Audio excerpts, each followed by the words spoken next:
주시는 하나님 말씀은 구약 성경 전도서 7장 15절에서 18절까지 말씀입니다. 구약 성경 전도서 7장 15절에서 18절, 우리 한 절씩 교독합니다. 제가 먼저 15절을 봉독합니다. 내 허무한 날을 사는 동안 내가 그 모든 일을 살펴보았더니 자기의 의로움에도 불구하고 멸망하는 의인이 있고 자기의 악행에도 불구하고 장수하는 악인이 있으니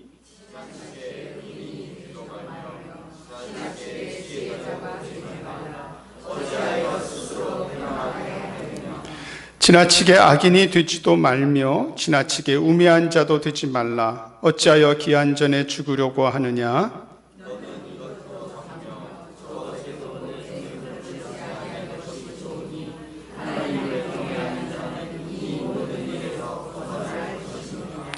아멘. 많이 더우시죠? 연일 무더운 날씨가 계속되고 있고 또 더위에 많이 지치시고 또 힘이 드실 텐데요. 이렇게 한창 더울 때면은 언제 비가 오나 그런 마음이 들다가 또 비가 쭉 오면은 언제 해가 뜨나, 사람 마음이라는 게 금방금방 이렇게 바뀝니다. 보통은 여름에 장마가 또 끝나고 나면은 태풍이 불기도 하는데요. 태풍은 큰 피해를 주죠. 우리나라에도 보통 한 해에 적게는 한두 개, 많게는 서너 개의 태풍이 지나가는데요. 그 가운데 큰 피해를 입은 태풍들도 많이 있었습니다.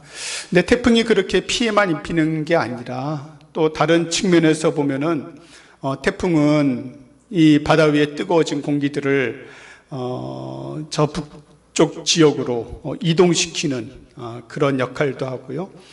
또 파도를 쳐서 바다를 한마디로 뒤집어엎어 그 가운데 산소를 공급하는 역할을 하기도 한다고 합니다.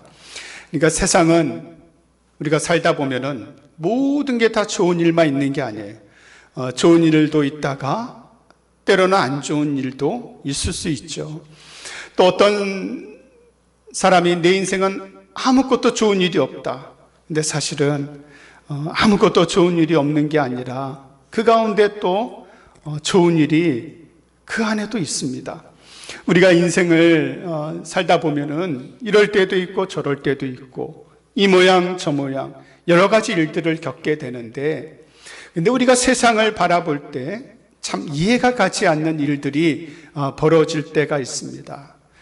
특별히 우리가 사는 세상에 선하고 착한 사람이 잘 되고 흥하고 번성해야 되고 악한 사람은 망하고 악한 사람은 좀 안 돼야 되는데 이게 그렇지 않거든요. 우리가 사는 세상에 보면은 선하고 착한 사람이 잘 안 되는 경우가 있고, 아니 저렇게 악한 사람은 살기도 오래 살아. 또 악한 사람이 하는 일도 잘 돼. 그러면은 세상이 너무 불합리하잖아요. 세상이 합리적이지 않다, 비합리적이다, 세상이 부조리하다라는 그런 생각을 가질 수밖에 없습니다. 아마 오늘 우리가 그 전도서 7장에 이 전도서를 기록한 전도자도 그런 세상에 바라보고 세상을 바라보고 탄식하는 말씀을 기록하고 있습니다. 오늘 본문의 15절인데요. 15절을 보면은 내 허무한 날을 사는 동안 내가 그 모든 일을 살펴보았더니 자기의 의로움에도 불구하고 멸망하는 의인이 있고 자기의 악행에도 불구하고 장수하는 악인이 있으니 그랬습니다. 직관적으로 이 말씀을 그대로 읽어도 참 불합리하고 부조리한 상황처럼 느껴지잖아요. 의로움에도 불구하고 자기의 의로움에도 불구하고 멸망을 하고 자기의 악행에도 불구하고 장수하는 악인이 있다. 사실은 이런 일들이 세상 가운데 많이 벌어지면은 그 세상을 바라볼 때 세상이 참 부조리하고 불합리하고 모순된 세상이다 라고 느껴지게 됩니다. 구약의 전도자도 이러한 세상이 이해가 가지 않았습니다. 여러분, 구약에 특별히 욥이라는 인물이 대표적인 인물이잖아요. 성경을 보면은 욥은 당대의 의인이라고 했습니다. 성경에 나와 있는 기록으로만 본다면은 욥은 신앙생활을 참 잘했어요. 자녀들 숫자대로 날마다 하나님 앞에 제사를 드렸고, 당대의 의인으로서 죄를 짓지 않았어요. 그런데 욥은 고난을 당했잖아요. 물질적인 고난, 가정적인 고난, 신체적인 고난, 사회적인 고난, 모든 고난과 고통은 다 당했습니다. 이해가 가지 않잖아요. 그래서 욥기에 보면은 욥도 이런 항변을 하는데요. 욥기 21장 7절에서 10절에 보면은 이렇게 얘기를 하죠. 어찌하여 악인이 생존하고 장수하며 세력이 강하냐? 어찌하여 악인이 이렇게 잘 되는 거예요? 그들이 후손이 앞에서 그들과 함께 굳게 서고 자손이 그들의 목전에서 그러하구나. 그들의 집이 평안하여 두려움이 없고 하나님의 때가 그들 위에 임하지 아니하며 그들의 수소는 새끼를 베고 그들의 암소는 낙태하는 일이 없이 새끼를 낳는구나. 이게 얼마나 부조리해요. 얼마나 불합리합니까? 악인이 잘 되면 안 되잖아요. 악인이 형통하면 안 되잖아요. 그런데 세상은 그렇지 않거든요. 악인이 형통할 때도 있고 악인이 잘 될 때도 있습니다. 여러분, 그러한 인생들을 바라보면서 과연 우리는 어떻게 살아가야만 할까요? 계속해서 16절, 17절에는 이렇게 얘기를 합니다. 지나치게 의인이 되지도 말며 지나치게 지혜자도 되지 말라. 어찌하여 스스로 패망하게 하겠느냐? 지나치게 악인이 되지도 말며 지나치게 우매한 자도 되지 말라. 이게 무슨 말인지 참 어떻게 보면 수수께끼 같은데요. 뭐 의인으로 살아가야 되는데 지나치게 의인이 되지 말라? 지혜가 참 좋은 거 아닙니까? 그런데 지나치게 지혜자가 되지 말라. 자, 여기까지만 해도 이해가 안 가는데 지나치게 악인이 되지도 말며, 이 말이 무슨 의미입니까? 지나치게 악인이 되지 않으면은 지나치지 않게 악하게 살아도 되는 건가요? 그래, 참 이해가 안 가죠. 지나치게 우매한 자도 되지 말라. 아주 멍충이 되지 말고 덜 멍충이 되라? 이게 말이 안 되잖아요.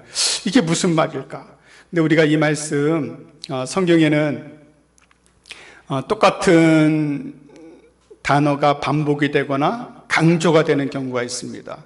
특별히 우리가 전도서는 시가서라 그렇게 말씀을 드렸잖아요. 지난 시간에 시가서는 시와 운율에 따라 반복되는 문구가 있습니다. 그런데 특별히 우리가 15절부터 16절, 17절 이런 것들을 쭉 보면은, 자, 여기서 지나치게라는 말씀이 16절, 17절에는 나오는데 다시 15절을 한번 볼까요? 다시 15절을 보시면은 여기서 의로움에도 불구하고 멸망하는 의인이 있다 그랬는데, 여기서 의로움에도 불구하고 멸망하는 의인의 그 앞에 수식하는 말이 있습니다. 그냥 의로운 자가 아니에요. 어떤 의로운 자예요? 자기의 의로움에도 불구하고 멸망하는 의인이 있고, 악행에도 불구하고 장수하는 악인이 있는데, 이 악인도 어떤 사람이에요? 자기의 악행이에요. 이 말은 여러분 우리가 잘 이해가 할 필요가 있는데요. 여러분, 사람은 완벽하지 않습니다. 우리가 전도서 말씀을 통해서 여러 번 강조를 했어요. 사람은 완벽하지 않는데 신체적으로도 완벽하지 않을 뿐 아니라 정신적으로, 생각적으로도, 마음으로도 완전하지 않아요. 불완전합니다. 그게 바로 사람이에요. 그게 바로 인간이에요. 그래서 불완전하고 완벽하지 않는 인간은 완전하신 하나님을 의지하고 바라봐야 돼요. 내가 기준이 될 수 없어요. 이 세상은 내가 판단자가 될 수 없어요. 내가 기준이 되어서 내 생각, 내 의지, 내 감정, 내 경험이 기준이 될 수 없어요.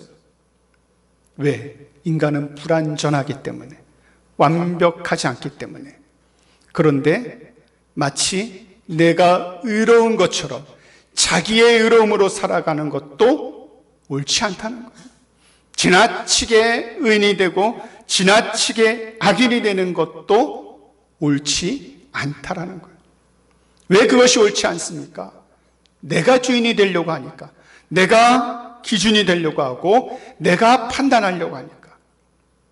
그러면 어떻게 해야 됩니까? 여러분, 우리의 인생, 우리의 삶, 우리가 사는 세상에 이해가 되지 않는 일들이 벌어질 때, 세상에 불합리하고 부조리한 일들이 생겨날 때, 그것 가운데 여러분 어떻게 하시겠습니까? 먼저는 내가 판단하고 내가 결정하고 내가 모든 일들을 생각하는 것이 아니라 하나님께 맡겨야 되는 거예요. 하나님을 의지해야 되는 거예요. 완전하신 하나님, 온전하신 하나님, 완벽하신 하나님 앞에 모든 것을 판단을 맡겨드려야 되는 거예요. 그래서 전도서 말씀을 통하여서 여러분의 인생을 바라보시면서 내가 판단하지 않기를 바랍니다. 내 인생은 이미 글렀어, 이렇게 생각하지 마세요. 왜? 그 고난이 나에게 있잖아요. 내가 하는 일은 안 될 거야, 여러분 그렇게 미리 판단하지 마세요. 하나님께서 행하시면은 우리를 걸음더미에서도 높이 올리시는 능력이 있는 분이 하나님 아버지신 줄로 믿습니다. 하나님 앞에 맡기고 기도할 수 있길 바랍니다. 여러분, 가정을 바라보시면서 이제는 가정에 소망이 없다? 여러분, 판단하지 마세요. 그 판단은 우리의 권한이 아니라 하나님께서 판단하실 거예요. 그래서 내가 미리 판단하고 낙심하지 않고 내 의로, 내 기준으로 판단해서 원망하지 않고 다른 사람과 비교해서 실망하지 않고 우리의 삶을, 우리의 가정을, 우리의 인생을 하나님께 맡길 수 있는 믿음을 갖기를 간절히 바랍니다. 하나님께서 그 말씀을 주시는 거예요. 지나치게 악인도 되지 말고 지나치게 우매한 자도 되지 말라. 악인은 어떤 사람들입니까? 지나친 자기 의에 빠져서 악인되고 우매한 자는 어떠한 사람입니까? 죄를 지어도 아무 문제 없네. 하나님 말씀대로 살지 않아도 사업이 잘 되네. 하나님 뜻대로 살지 않아도 일이 형통해지네. 하나님 안 계시는구나. 하나님 계셔도 나의 인생에 개입을 안 하시는구나. 내 기분대로 감정대로 죄짓고 살아가서는 안 된다라는 거예요. 왜? 하나님께서는요, 지금 당장 내버려 두시는 것처럼 보여도 모든 인생은 마지막 때 하나님 앞에 설 때가 있습니다. 하나님은 우리의 삶에, 우리의 인생에 지금 당장 심판하시는 분이 아니시라 때로는 그 심판을 유보하실 때도 있어요. 왜 그럴까요? 회개하라고, 하나님 앞에 회개하고 돌아올 기회를 주시는 거예요. 여러분, 세상이 악한 자들이 흥한 것 같고 악한 자들이 돈 더 잘 벌고 악한 자들이 더 성공하는 것처럼 보여도 그들을 바라보고 낙심하거나 그들을 바라보고 실망하거나 그들을 바라보고 하나님 원망하지 않기를 바랍니다. 그들이 잘 되는 것은 잠시 잠깐이에요. 그들이 잘 되는 것은 잠시 잠깐, 이 세상에 금방 있다가 사라질 것들이에요. 우리는 어떠한 인생을 살고 있습니까? 영원한 하나님의 나라를 바라보며 영원한 하나님의 나라를 소망하며 영원한 생명을 가지고 살아가는 하나님 백성인 줄로 믿습니다. 그래서 내가 판단하지 않고요, 하나님 앞에 맡기는 거예요. 여러분, 우리 인생이요, 하나님 앞에 맡긴다는 것은 이 세상을 바라보면서 내가 판단하지 않기 때문에 내가 결정하지 않기 때문에 감사할 수 있는 거예요. 우리 한번 그 18절을 한번 볼까요? 오늘 이 문단에 있어서 이제 결론이 되는데요. 18절. 너는 이것도 잡으며 저것에서도 내 손을 놓지 않은 것이 좋으니 하나님을 경외하는 자는 이 모든 일에서 벗어날 것이미로다. 아멘. 결론은요, 하나님을 경외하는 거예요. 하나님을 경외하는 자는 이 모든 불합리하고 또 부조리한 세상 속에서 눈앞에 보이는 것 바라보고 낙심하거나 원망하거나 실망하지 말고 하나님을 경외하는 마음으로 나아가라는 거예요. 시편 73편에 그 시편 기자는요, 이렇게 얘기를 했어요. 악인이 세상에서 잘되고 악인이 누리는 것들이 많이 있었는데 그 악인들을 바라보면서, 악인의 형통함을 바라보면서 왜 악인들이 형통해지는가? 그때요, 그 시편의 기자는 이렇게 얘기를 합니다. 하나님의 성소에 들어갈 때야 그들의 종말을 내가 깨달았나이다. 이 말씀이요, 이 말이에요. 하나님을 경외함으로 하나님 앞에 나아갈 때 비로소 이해가 되었다라는 거예요. 여러분, 앞서 욥기의 욥을 얘기를 했잖아요. 제가 욥이 의인이고 아무 잘못도 없는데 욥이 고난을 당했어요. 가정의 고난, 자녀들의 고난, 신체적인 고난, 사회적인 고난 다 당했습니다. 이해 안 가잖아요. 그럼 욥이 하나님 왜 그래요?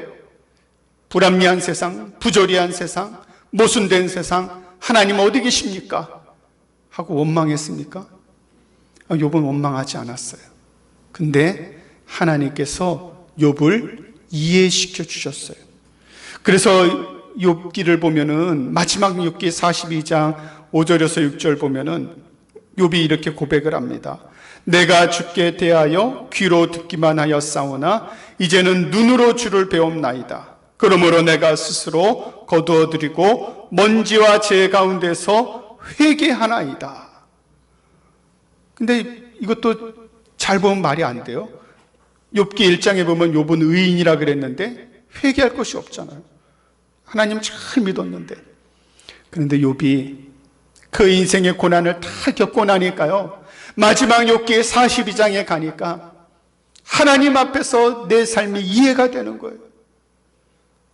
내가 아무리 의롭게 살려고 노력했고, 내가 그 자녀들 숫자대로 매일마다 제사를 드렸고, 내가 당대에 선한 사람으로 소문이 났고 그랬지만은 하나님 앞에 가니까 내 삶이 이해가 되고 하나님 앞에 회개하며 하나님 앞에 모든 이 세상에 이해되지 않는 것들을 이해할 수 있는 은혜를 입게 된 거예요. 여러분, 우리가 이 세상 분명히 부조리한 세상입니다. 불합리한 세상이에요. 아니, 뉴스만 틀어봐도요, 아니, 저렇게 악한 사람들이 큰 소리치고 살고 있네. 악한 사람들이 더 권세를 누리고 사는 모습들이 얼마나 많이 나옵니까? 그런데요, 그런 부조리함에 여러분 너무 실망하지 않기를 바랍니다. 하나님 앞에 나아가면은 다 이해가 되는 거예요. 혹시 이 자리에 여러분의 인생, 여러분의 삶을 두고 이해되지 않는 일들이 있습니까? 이해되지 않는 부조리한 일들로 고난을 당하고 계십니까? 그 모든 것들 하나님 앞에 가지고 나아가길 바랍니다. 하나님 앞에 가지고 나아가면은 하나님께서 이해시켜 주시는 거예요. 제가 몇 주 전에 새벽 예배를 나오는데 저희 사택이 교회에서 한 15분 걸어서 거리에 있습니다. 제가 한 새벽 한 4시면 나오는데, 여러분, 그 청소하시는 분들이 2번 청소하거든요. 저희 지역에 보면은 한 10시, 11시 되면은 재활용 같은 쓰레기 딱 수거해 가시고, 새벽 한 4시 정도 되면은 음식물 쓰레기를 수거해 가십니다. 제가 새벽에 교회를 오는데 조그만 골목길이에요. 자, 걸어가는데 저 앞에 쓰레기차가 차 오는 거예요. 어떻게 하겠습니까? 피해서 혹시나 몸에 닿을까봐 쓰레기차 옆으로 담벼락에 붙어가지고 살살살살 가고 있는데, 요 반대편에서 음식물 쓰레기를 던져서 이렇게 그 안에 집어넣는 분들이 계시잖아요. 그분이 계속 작업을 하고 계시는데, 제가 옆에 살 가는데 갑자기 하늘에서 쓰레기가 쏟아져 나오는데, 그게 저한테 그냥 너무 세게 던지셨는지 저한테 떨어졌어요. 온몸에서요 쉰내가 올라오는데, 이걸 갖다가 내가 나도 한성질 막 화를 내려고 아저씨 하려고 하는데, 그분이 막 쫓아오더니 너무 죄송하다고 하는 거예요. 근데 제가 어떻게 화를 내겠어요? 근데 그 사이에 든 생각이, 내가 새벽 예배에 하나님 말씀 전하려고 가고 있는데, 내가 이 새벽에 그분한테 화내고 세탁비라도 물어내라고 그러고 싸우고 있으면은 제가 새벽에 무슨 말씀을 전하겠습니까? 그런 생각을 하니까, 그 이해를 하려고 하니까 이해가 되더라고요. 생각해 보세요. 그 새벽에 그분이 하루 이틀 그 일을 했겠습니까? 그 새벽 4시에 그 청소차 옆에 안 부딪히려고 살살살 사람이 지나가려고 생각이나 했겠어요? 그냥 평소대로 하셨겠죠. 근데 그 옆을 지나간 제가 잘못이지. 여러분, 이해를 하니까요, 뭐가 좋으냐면은 내 마음이 편해지더라고요. 만약에 제가 거기서 막 화를 내고 막 분노하는 마음 가지고 했으면 하루 종일 씻어도 막 냄새도 안 지워지고, 제가 새벽에 와서 목욕실에 가서 옷 갈아입고 물로 대충 손하고 이렇게 얼굴하고 씻었는데도요, 앉아있으니까 막 쉰내가 막 올라오는데 하루 종일 기분 나빴을 거예요. 근데 그분 생각하니까요, 이 더운 날 그 새벽에 쓰레기 치우시는데 땀 뻘뻘 흘리면서 사람이 지나가리라고 생각했겠어요? 그 피해 안 주려고 새벽에 일하시는데, 그렇게 이해를 하니까 마음이 편해지고요, 이해를 하니까 용서가 되고, 이해를 하니까 상대방이 믿게 보이지 않더라고요. 여러분, 하나님께서요 이 땅에 독생자 예수 그리스도를 보내주셨습니다. 왜 보내주셨습니까? 우리가 너무 예뻐서요? 저 여러분들이 너무 착해서요? 인간은 하나님을 떠나 죄 가운데 빠져 타락한 이 세상에 사는 인간을 향해 하나님께서 왜 독생자 예수 그리스도를 보내주셨습니까? 우리를 사랑하시기 때문에. 근데 그 사랑이란 단어를 오늘 말씀을 통해서 보니까요, 사랑은 이해하는 거더라고요. 독생자 예수 그리스도가 성육신하셔서 이 땅에 인간의 몸으로 입고 오신 것은 인간을 이해하신 거예요.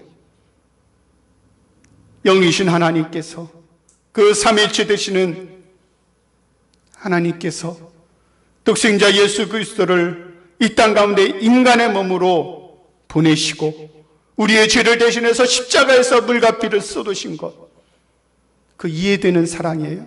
세상으로는 말도 안 되는 거예요. 이해가 안 되는 거예요. 하나님의 사랑으로, 하나님의 이해하심으로 우리를 사랑해 주시는 거예요. 여러분, 부조리한 세상 속에서 살아갈 때요, 이해되지 않는 일들이 얼마나 많이 있습니까? 이해되지 않는 상황들이 얼마나 많이 벌어집니까? 그때 우리가 판단자가 되어서 내가 세상을 판단하고 원망하고 낙심하고 실망하면은 아무 문제 해결될 것도 없고 내 마음이 상하고 내 기분도 상하고 내 인생만 병드는 거예요. 하나님 앞에 다 맡기시고 하나님을 경외하는 마음으로, 하나님의 사랑으로 이해하기 시작하면은 이해하는 것이 용서가 되고, 이해하는 것이 내 마음의 평안이 되고, 이해할 때 그 사랑하는 마음으로 용서도 할 수 있는 거예요. 여러분, 오늘 우리가 마지막에 그 허무한 날을 사는 전도자가 의인이 멸망하고 악인은 악행에도 불구하고 장수하는데 이해되지 않는 상황 속에서 마지막에 내리는 결론은 하나님을 경외하는 자는 이 모든 일에 벗어날 것이미로다. 하나님을 경외함으로 여러분 삶에 그 매여 있는 문제 속에서 벗어날 수 있기를 바랍니다. 여러분의 삶의 원망의 마음에서 벗어날 수 있기를 바랍니다. 내 자신을 바라보고 실망하고 낙심하는 그 상한 마음에서 벗어날 수 있기를 바랍니다. 하나님 앞에 가면은 다 이해가 되는 거예요. 욥이 마지막에 이해가 되었듯이 지금은 이해되지 않는 내 인생이라 할지라도 하나님 앞에 가면 다 이해가 되는 거예요. 마지막 날 하나님 앞에 나아가 그때 다 이해가 될 테니까요. 지금 이해되지 않는 것들, 원망스러운 것들, 모든 고통의 것들 다 내려놓고 하나님 바라보며 소망 가운데 살아가는 우리 모두가 다 될 수 있기를 주님의 이름으로 간절히 소망하고 축원합니다. 기도하겠습니다. 하나님 아버지 감사합니다. 부조리한 세상, 불합리한 세상, 인간의 생각으로는 너무나도 억울하고 너무나도 화가 나고 분노가 있지만은 하나님, 내가 나의 인생, 나의 삶을 판단하는 것이 아니라 하나님을 경외함으로 하나님 앞에 모든 것을 가지고 나아가게 하여 주시고 하나님 앞에 나아가 이해함을 받고 하나님께서 주시는 평안한 가운데 살아가는 우리 심령들 되게 하여 주옵소서. 이 시간도 성령으로 함께하여 주셔서 날마다 주님 소망하며 마지막 주님 앞에 서는 날 바라보며 살아가는 우리 모두가 되게 하여 주옵소서. 감사드리며 예수님의 이름으로 기도드립니다.